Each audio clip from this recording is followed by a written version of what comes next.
বলিউড মানেই যেখানে আবেগ, রোম্যান্স আর তারকাখচিত অভিনয়, সেখানে কাজল নামটি যেন এক অনন্য উজ্জ্বলতা।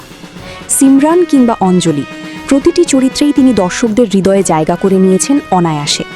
দিলওয়ালে দুলহানিয়া লে যায়েঙ্গে, কুছ কুছ হোতা হ্যায় এবং কভি খুশি কভি গমের মতো কালজয়ী সিনেমায় তার উপস্থিতি আজও সমান জনপ্রিয়। তবে দীর্ঘ ক্যারিয়ারে একটি বিষয়ে কাজল ছিলেন দৃঢ়: পর্দায় চুম্বন দৃশ্যে অভিনয় থেকে দূরে থাকা। কিন্তু সময়ের সঙ্গে সঙ্গে বদলেছে মাধ্যম, বদলেছে গল্প বলার ধরনও।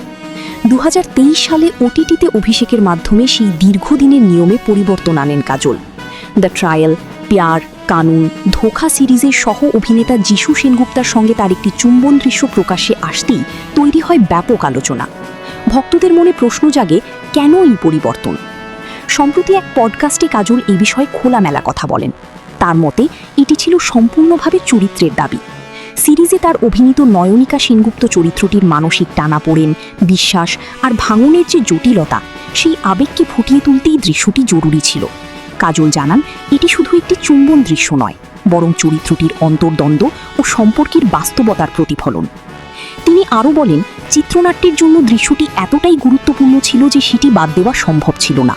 তবে দৃশ্যটি করার আগে তিনি কিছুটা অস্বস্তিতে ভুগেছিলেন।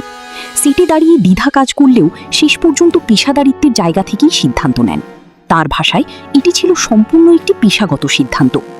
উল্লেখ্য, এই সিরিজটি একজন নারীর জীবনের লড়াই ও পুনরুত্থানের গল্প তুলে ধরে, যেখানে ব্যক্তিগত সংকট পেরিয়ে তিনি নতুন করে নিজের পরিচয় খুঁজে নেন। কাজলের এই সাহসী সিদ্ধান্ত প্রমাণ করে একজন শিল্পীর কাছে চরিত্র ও গল্পই শেষ কথা।